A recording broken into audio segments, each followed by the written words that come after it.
নমস্কার, গ্লো টিভির সকল দর্শক বন্ধুদেরকে স্বাগত জানাচ্ছি। সঙ্গে রয়েছে আমি ত্রিনা। দেশে ভয়াবহ গতিতে বেড়েই চলেছে করোনা সংক্রমণ। দেশে সংক্রমিত হয়েছেন এমন প্রচুর মানুষ 33.87 লক্ষ পেরিয়ে গিয়েছে। ক্রমাগত গ্রাস করেছে আতঙ্ক। সংক্রমিত হলেই কি মৃত্যু হয়? না, বাড়িতে থেকে চিকিৎসকের সুপরামর্শে সুস্থ হয়ে উঠেছেন বহু মানুষ। আপনারা অলরেডি জানেন করোনা জয়ীদের কথা। প্রতি মঙ্গল, বৃহস্পতি এবং শনিবার সন্ধ্যে 6:30 গ্লোব টিভির পর্দায় চোখ রাখলেই সেই সকল সত্য কথা আপনাদের সামনে তুলে ধরি। আপনারা সেটা দেখেছেন। প্রত্যেক দিনের বুলেটিনে প্রকাশ পাচ্ছে ক্রমাগত হার বাড়ছে দৈনিক সংক্রমণের। আর ঠিক দৈনিক সংক্রমণে 22 দিনে শীর্ষে উঠে এলো ভারত। কপালে চিন্তার ভাঁজ। কি হবে আগামী দিন? পথ চলতি মানুষ কিভাবে জীবনযাপন করব? অথচ জীবিকা নির্বাহ আমাকে বজায় রাখতে হবে। নানাবিধ প্রশ্ন, নানাবিধ ভয়, আতঙ্ক, সবকিছুকে দূরিয়ে যা কিছু করোনাকে নিয়ে ইতিবাচক কথা আপনাদের সামনে তুলে ধরবো। প্রত্যেক দিনের এক একজন মানুষ থাকেন যাদের সত্য কথা তুলে আনাটাই আমাদের কাজ। আজ আরো এক নতুন পর্বে আপনাদের সঙ্গে রয়েছে এবং আমার সঙ্গে রয়েছেন অরুণিমা নাগ। অনেক অনেক স্বাগত তোমাকে। নমস্কার অরুণিমা, তোমাকে একটি প্রশ্ন। দেখো, আমাদের এই সিচুয়েশনে দাঁড়িয়ে নানাবিধ ভয় গ্রাস করছে, আতঙ্কিত হচ্ছে, এটা যেমন একেবারে সত্য কথা, তার পিছনে এটাও তো যে আজকে যা কিছু বুলেটিনে প্রকাশ করছি, আমরাই যা কিছু দেখাচ্ছি, ততটা কি আতঙ্কিত হওয়ার মতো? কারণ তুমি তো কোভিড-19 পজিটিভ নিয়ে বাড়িতে এসেছিলে। কিভাবে তোমার এই সংক্রমিত হলে তুমি? আমি প্রথমেই বলি, আমার মা একজন স্বাস্থ্যকর্মী, আশাকর্মী। তিনি গত 6 তারিখের আগে গত 4 তারিখ নাগাদ হসপিটাল ডিউটি করে। তো তারপর থেকে মা একটু অসুস্থতা ফিল করে এবং তারপরে মায়ের টেস্ট করাতে হয়, কোভিড টেস্ট। যেহেতু মা যাদের সাথে ডিউটি করে তারা পরপর 2জন পজিটিভ আসেন, মাদের এনে। তারপরে মারা যে 9জন আশাকর্মী কাজ করেন তারা সেখানে টেস্ট করানোতে আমার মা একা পজিটিভ আসে। মায়ের যদিও র্যাপিড টেস্ট পজিটিভ থাকে কিন্তু সোয়াব টেস্টটা নেগেটিভ থাকে। কিন্তু যেহেতু র্যাপিড টেস্ট 1 ঘন্টার মধ্যে পজিটিভ চলে আসে, তো আমরা গত 7 তারিখে আমাদের ফ্যামিলি মেম্বার সহ 18 জন টেস্ট করাই। সেখানে আমি এবং আমার কাকিমা 2জনা পজিটিভ আসি, বাকি সবাই নেগেটিভ আসে। তো সেই মতো আমাদের কোয়ারেন্টাইনে থাকতে হয়েছে 14 দিন। বেশ, তাহলে 14 দিন কোয়ারেন্টাইন ছিলে এবং সেটা কি সম্ভব হয়েছে? আলাদা করে একটা ওয়াশরুম ইউজ করা, আলাদা ঘরে থাকা, ফুডস যা কিছু তোমরা নিয়েছো, প্রত্যেকটা মানুষ আমরা প্রত্যেকদিন একটা ফুডের একটা লাইফস্টাইলে চলি, সেগুলো কি সব সম্ভব হয়েছে? আমাদের দোতলায় ঘর আছে বলে সেটা সম্ভব হয়েছে। আমি এবং আমার মা দুজনাই আলাদা ঘরে ছিলাম এবং 14 দিন এটা মেনটেন করেছি। এবং আমার বাবা নেগেটিভ ছিল। আমার বাবাও আমাদের নিচে তলার যে ঘর সেখানে আলাদা ছিলেন, টোটালটাই আলাদা। কিন্তু সবার পক্ষে হয়তো এটা সম্ভব হয়ে ওঠে না, কারণ সব বাড়িতেই ব্যবস্থাগুলো থাকে না।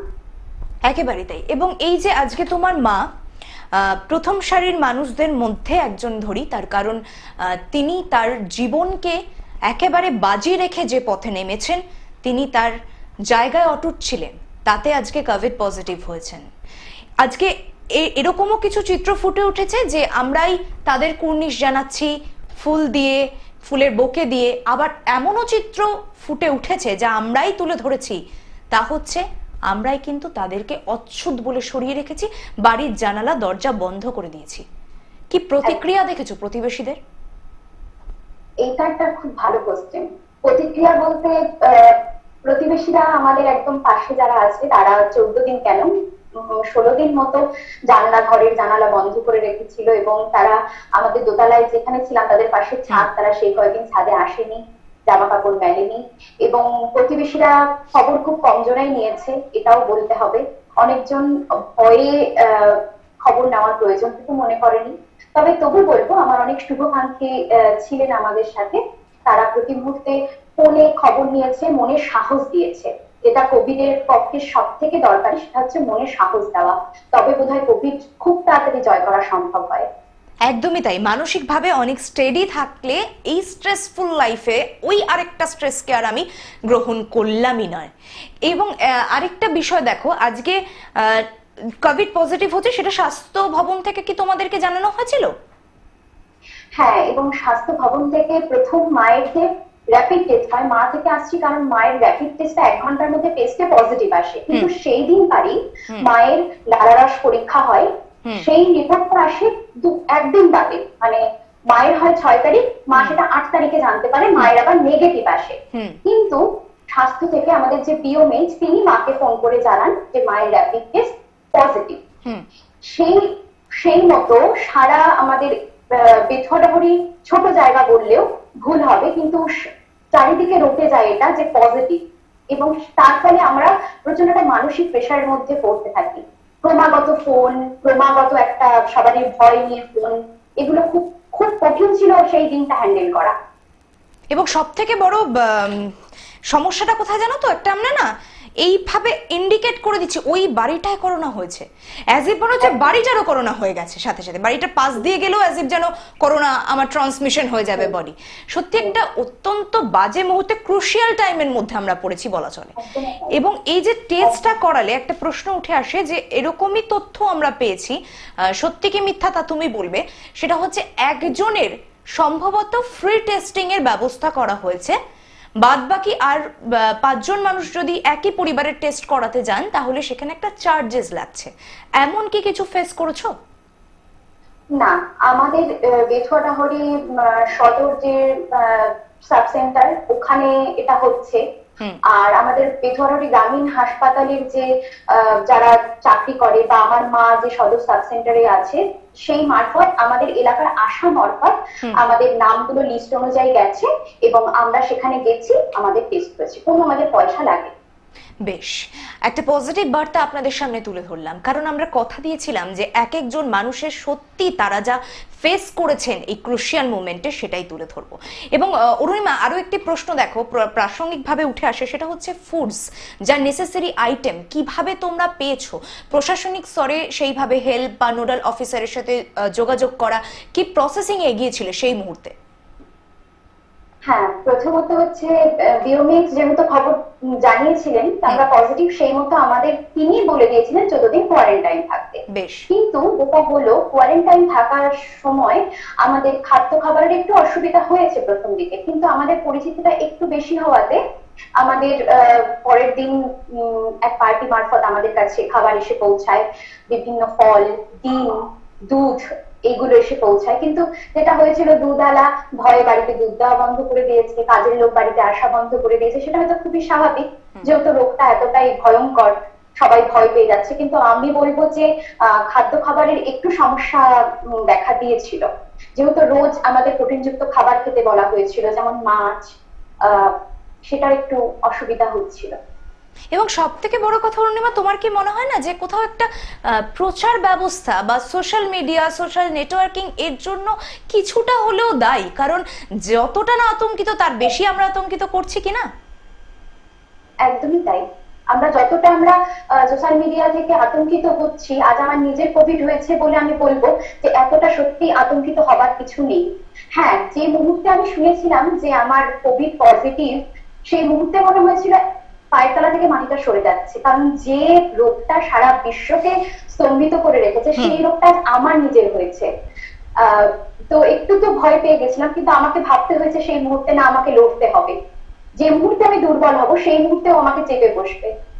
একেবারেই তাই, এই মানসিক, একদম তাই, এই যে মানসিক জোর, মানসিক যে সকল মানুষ এই মুহূর্তে ধরুন করোনা পজিটিভ নিয়ে বাড়িতে বসে রয়েছেন, তারা আমাদের শো দেখছেন, অর্থাৎ দেখুন পজিটিভিটিগুলো আমরা যদি এই মারফত, টেলিভিশনের পর্দার মারফত, গ্লোব টিভির মারফত যদি আপনাদেরকে পৌঁছে দিতে পারি, তাহলে কিন্তু আপনি যে সংক্রমণের ভয়ে এতটা নিজেকে পিছুপা করে রাখবেন বলে মনে করছেন, এতটা ভয়কে আপনি কিন্তু অন্তত জয় করতে পারবেন। তারপর আপনার শারীরিক সুস্থতা, চিকিৎসকের পরামর্শ নিয়ে যেভাবে পসিবল হোক আপনি সুস্থ উঠবেন। এবং অরুণিমা, শারীরিক উপসর্গ তো কোনো ছিল না তোমার, শুধু ওই মারফত টেস্ট, নাকি কোনো উইকনেস ফিল করেছো বা জ্বর সর্দি কাশি কি ছিল? হুম আমি আমার মা যেটা ফিল করেছিল সেটা হচ্ছে মায়ের একটু সামান্য গা হাত পা ব্যথা, একটু পেটের সমস্যা। ঠিক মায়ের হবার একদিন পর থেকে আমি ফিল করেছি সেই একই জিনিস, একটু গা হাত পায়ে ব্যথা। তো আর আমার যেটা হয়েছিল, যেদিন আমি টেস্ট করাতে গেছিলাম 7ই আগস্ট, সেদিনকারই আমার রাত্রে গলাটা খুসখুস করতে শুরু করে এবং বেশ। একটু কাশি হয়। আমি সেই দিন রাতেই একটা অ্যান্টিবায়োটিক নিই, যেটা আমার ঘরে ছিল, এবং তাকে আমি পরের দিনই সেটা থেকে আস্তে আস্তে বেটার ফিল করতে থাকি। আচ্ছা, তার মানে একটা কোনো এক ব্র্যান্ডের ওষুধ অ্যান্টিবায়োটিক যা তুমি নিয়ে সম্পূর্ণ সুস্থ, আর কোনো ওষুধ তুমি নাওনি? হুম। না, সেই মতো আমার ওই অ্যান্টিবায়োটিকটা আমি 10 দিন কমপ্লিট করেছি, হুম। পরামর্শ অবশ্যই ডাক্তারের পরামর্শে। হুম। তো তারপর থেকে আমি একদমই সুস্থ, আমার কোনো গলা ব্যথা ছিল না, আমার শ্বাসকষ্ট হয়নি। আমার যেটা হয়েছে সেটা অত্যাধিক দুর্বলতা, আর এখনো যেটা বর্তমান আছে। বেশ, এটা কাটিয়ে উঠতে হয়তো বা কিছুটা সময় লাগবে, এটা একেবারে চিকিৎসকের পরামর্শ নাও। আশা করছি তুমি এই যে দুর্বলতাটা এখনো একটু হলেও ফিল করছো সেটাকে খুব দ্রুত তুমি কাটিয়ে উঠতে পারবে। এই যে চিকিৎসকের পরামর্শ নিয়ে আমরা বলি, বা যারা প্রথম সারিতে দাঁড়িয়ে কাজ করছেন তাদেরকে কুর্নিশ জানাই, সেই সকল চিকিৎসকদের কাছে তুমি যখন গিয়েছো বিভিন্ন চিত্র ফুটে উঠেছে, তুমিও জানো, কারণ প্রত্যেকে আমরা নিউজ চ্যানেলে চোখ রাখি এবং তাতে যে বিষয়টা উঠে আসে সেটা হচ্ছে অনেক চিকিৎসক ফিরিয়ে দিচ্ছেন, ডিসপেন্সারি বন্ধ করে রেখেছেন, কারণ তাদেরও জীবনের ভয় আছে। এই জীবনের ভয়টা মানুষকে এমন ভাবে গ্রাস করেছে যে তারাও কিন্তু পেশেন্টকে অনেক সময় না চাইলেও হত ফেরাতে বাধ্য হচ্ছেন। তুমি যে চিকিৎসককে দেখিয়েছো তার দিক থেকে কতটা তুমি মানসিকভাবে পজিটিভ ফিল করেছো? আমি কোনো চিকিৎসকের কাছে যেতে হয়নি, কারণ আমার একজন শুভাকাঙ্ক্ষী একজনের সাথে যোগাযোগ করিয়ে দেয়, তিনি আমাদের এখানকারই, তিনি বাইরে ছিলেন, বহুদিন রিসার্চ করেছিলেন, তো তার সাথে যোগাযোগ করে হুম। আমরা ওষুধ খাই। বেশ। তিনি প্রতি মুহূর্তে আমাদের বলেছিলেন অক্সিমিটার দিয়ে একটু টেস্ট করতে অক্সিজেনের মাত্রা। অক্সিমিটার কি ছিল আর তোমার প্রয়াস কাছে? আসছে তিনি। অক্সিমিটার কি ছিল? অক্সিমিটার সেই মুহূর্তে কিনতে হয়েছে। কিনতে হয়েছে, বেশ। হুম। হুম। সেইটা দেখা হয়েছে জ্বর আসছে কিনা, আর আমার কোনো রকম কোনো বুকে কষ্ট হচ্ছে কিনা, যেহেতু এই রোগটা লাংসে গিয়ে এফেক্ট করে একদমই আমরা তাই। প্রত্যেকেই জানি, সেহেতু কিন্তু আমার কোনো সমস্যা হয়নি। আর একটা ব্রিদিং এক্সারসাইজ আমি নিয়মিত করেছি বেশ। ভালো রাখার জন্য। আচ্ছা, সেই এক্সারসাইজও কি ডক্টর তোমাকে বলেছিলেন করার কথা? হ্যাঁ, আচ্ছা। ও বেশ। আর যে বিষয়টা অরুণিমা, যে এই যে শারীরিক দুর্বলতা বা সর্দি কাশি, আমরা অনেককে বলছি উপসর্গহীন মানুষের সংখ্যা কিন্তু এখন বেশি। তো তার আগে তুমি কোথাও ট্রাভেল করেছো, এবং ট্রাভেল করার অবশ্যই ট্রাভেল করেছো, এবং পাস কোনো হিস্ট্রি আছে কি যে তুমি দেশের বাইরে গিয়েছিলে বা এমন কি কিছু? না, দেশের বাইরেও যায়নি, হুম। শুধুমাত্র এই আমার মা যেহেতু স্বাস্থ্যের সাথে যুক্ত, সেখান থেকে আমরা এফেক্টেড হই। আচ্ছা, বেশ। এবং একটা জিনিস তুমি এখনো দেখবে, পর অবশ্যই দেখছো, দায়িত্বজ্ঞানহীনতা কিংবা অসচেতনতা, মানুষের মাস্ক পরছেন না, সামাজিক দূরত্ব বজায় রাখছেন না, এই অসচেতনতা বা দায়িত্ব জ্ঞানহীনতা, এই দুটো ওয়ার্ডকে যদি আমরা আরেকটু বেশি করে স্পষ্ট করি, কি দেখছো? এখনই মানুষ করোনাকে জয় করে ফেলেছে, তাই না? একদমই তাই, বাজারে বেরোলে সেটাই সবার আগে চোখে পড়ে যে বেশিরভাগ লোকের মুখেই মাস্ক নেই।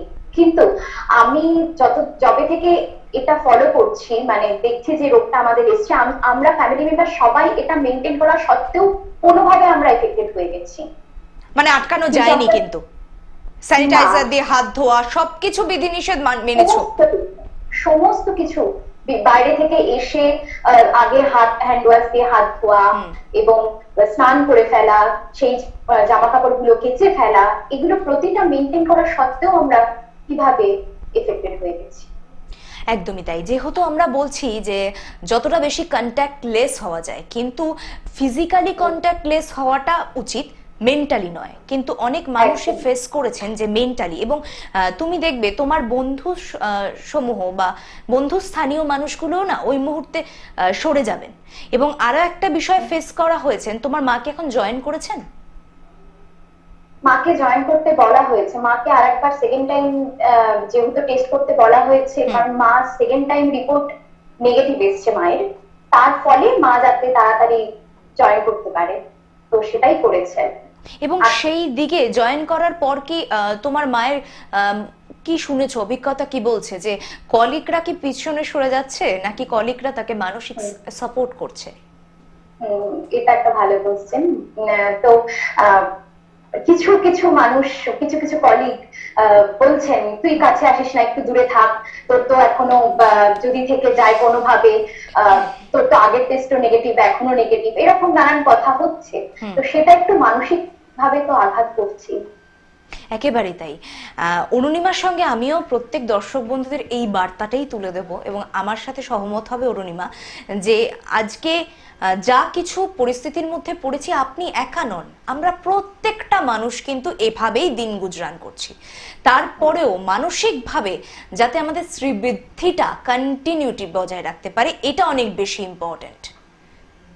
যেটা অরুণিমা এই মাত্র বললো যে তার মা কিন্তু সেবা ধর্মে আজকে নিযুক্ত, তিনি সেই পরিষেবা দিতে গিয়ে আজকে এফেক্টেড হয়েছেন। দেখুন, আপনার পাশে তিনি দাঁড়িয়েছেন বলে কিন্তু আপনার একটা নেগেটিভ পজিটিভ হয়েছে।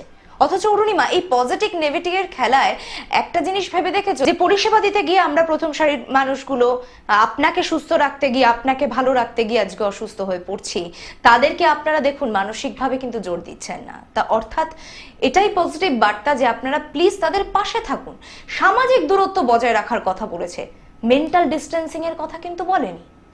আজকে অরুণিমা একটা বিষয় দেখো, যে প্রত্যেকটা মানুষ আতঙ্কিত, ভয়, প্যানিকড, তারপরেও সুস্থ হচ্ছে বাড়ি বসে। তুমিও কিন্তু আজকে বাড়িতে থেকে সুস্থ হয়েছো। অর্থাৎ মানুষের কাছে এই বার্তাটা পৌঁছে দাও তোমার মুখ থেকেই, সে সকল মানুষ শুনুক যে বাড়িতে থেকে সুস্থ হওয়া যায় কোনো ভয় আতঙ্কিত না হয়ে। কিন্তু কি কি সাবধানতা অবলম্বন করা প্রয়োজন বলে তুমি মনে করছো? সাবধানতা অবলম্বন বলতে এটাই বলবো যে মুখে অবশ্যই মাস্ক, নাক মুখটা যেন ঢাকা থাকে, আর অযথা আমরা হাত যেন চোখে মুখে না লাগাই, আর অবশ্যই আমাদের হাত পরিষ্কার রাখতে হবে, সাবান হোক, স্যানিটাইজার হোক, যে কিছু দিয়ে আমাদের হাতটাকে পরিষ্কার রাখতে হবে। এবং অবশ্যই বলবো শারীরিক দূরত্ব মেনটেন করবো, মানসিক দূরত্ব নয়। মানুষের কাছে থাকতে বলবো, মানুষের পাশে থাকতে বলবো, কারণ যে মুহূর্তে করোনা পজিটিভ আসছে সেই মুহূর্তে মানুষ দূরে সরে যাচ্ছে, কিন্তু তার সব থেকে প্রয়োজন সেই মুহূর্তে মনোবল। তো মানুষকে বলবো মানুষের মনের দিক থেকে যেন মানুষ মানুষের কাছে থাকে, পাশে থাকে। একেবারে তাই। এই যে ইমিউনিটি পাওয়ার সিস্টেম নিয়ে আমরা কথা বলছি, সেখানে ভিটামিন সি, ভিটামিন ডি, নানাবিধ মেডিসিন রয়েছে বিভিন্ন ব্র্যান্ডের, আমরা সেটা অনেকে না জেনে কিন্তু গ্রহণও করছি। তো একটা বিষয় কি ঠিক নয় যে আজকে না জেনে একটা যে কোনো vitamin C, vitamin D tablet খেয়ে নেওয়া, আর ফুডস খেয়ে বা একটা পর্যাপ্ত পরিমাণ যা কিছু আমার শরীরে প্রযোজ্য সেটা নেওয়া, এই দুটোর মধ্যে তুমি কোনটাকে মনে করছো এই মুহূর্তে অনেক বেশি প্রয়োজন বা জরুরি? অবশ্যই বলবো ফল খাওয়া বেশি করে, এবং তার সাথে যে ফুডগুলোতে আমাদের সব থেকে বেশি ভালো ভিটামিন সি আসছে সেগুলো খাওয়া, কিন্তু ডাক্তারের পরামর্শ ছাড়া কোনো মেডিসিনই নিতে বারণ করবো। একদমই তাই। এবং দেখো, আরেকটা বিষয়, আমাদের চিকিৎসা ব্যবস্থা নিয়ে যদি একটা কথা আসে, সেটা কিন্তু ইদানিং বেশ কিছু জায়গায় আমরা দেখছি যে কোথাও একটা হাসপাতালে মোটা অঙ্কের বিল ধরিয়ে দেওয়ার প্রবণতা, কিংবা একটা সাধারণ ইনফ্লুয়েঞ্জা, সবার তো কোভিড নয়, সাময়িক দুর্বলতা আমাদের জ্বর হলেও হয়, বা সর্দি কাশি, এই সিজন চেঞ্জে কি আমাদের হয় না? আগেও হতো, কিন্তু আজ একটা সময় হয়ে দাঁড়িয়েছে যেটা করোনার ভয় যেন আমাদের একটু আগে গ্রাস করে ফেলছে। সর্দি কাশি, হালকা জ্বর হলেই করোনার ভয়। সেখানে কিভাবে মানুষ এইটার সাথে লড়বে? মানসিকভাবে তো লড়বে, কিন্তু তার সাথে প্রয়োজন এইভাবে লড়া যে সাধারণ জ্বর, ইনফ্লুয়েঞ্জাকে একটা কোভিডের দিকে ঠেলে দেওয়ার প্রবণতা, এমন কি কিছু তোমার নজর পড়েছে নাকি নজর এড়িয়েছে? আমার খুবই কাছের এক বন্ধু, সে যখন বুঝতে পেরেছে যে তার শরীরে একটু সমস্যা দেখা দিচ্ছে, মানে যেমন ওই জ্বর জ্বর ভাব লাগা, একটু ঠান্ডা, সর্দি কাশি, সে সাথে সাথে তার সমস্ত প্রয়োজনীয় জিনিসপত্র নিয়ে সে একটা ঘরে আলাদা হয়ে যাচ্ছে, এবং সে 14 দিন আলাদা থাকছে, খুব তাড়াতাড়ি সে সুস্থ হয়ে উঠছে। এইবার যদি আমার কোন রকম ভয় কাজ করে যে আমার কি সত্যি কোভিড হয়েছে বা আমি কি সত্যি কোভিড আক্রান্ত, তাহলে আমার মনে হয় যে সেই এলাকার আমাদের এখানে যেমন আশাকর্মী আছে, সেই এলাকার আশাকর্মী বা স্বাস্থ্য কেন্দ্রে গিয়ে অবশ্যই খবর নিয়ে একটা টেস্ট করিয়ে নেওয়া ভালো। একেবারেই তাই। অনেক ধন্যবাদ জানাবো অরুণিমাকে এত সুন্দর একটা ইন্টারভিউ আমাদের দেওয়ার জন্য। নমস্কার। প্রত্যেক দিন সংক্রমণের সংখ্যাটা বেড়ে যাচ্ছে, সংক্রামিত হচ্ছি, মৃত্যু ভয় গ্রাস করছে, কিন্তু সাবধানতা অবলম্বন করা জরুরি, এটা আমাদের কিন্তু মাথায় নেই। তাই এটা রাখুন আগে মাথায়। দেশে মৃত্যুর হার 1.82%, দেশের সুস্থতার হার যেটা পজিটিভ 76.28%, আর রাজ্যে সুস্থতার হার 80.28%।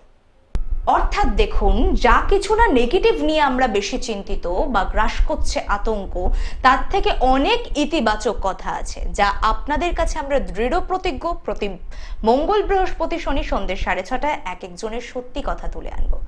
আজকে এই পর্যন্তই এই পর্বের অনুষ্ঠান। আপনারা অবশ্যই চোখ রাখবেন পরবর্তী পর্বে। আর যাওয়ার আগে আরো একবার, সরকারের নির্দেশ মেনে চলুন, অযথা বাইরে বের হবেন না, মাস্ক পরুন, ডিস্টেন্স রাখুন, সোশ্যাল ডিস্টেন্সিং নট মেন্টাল।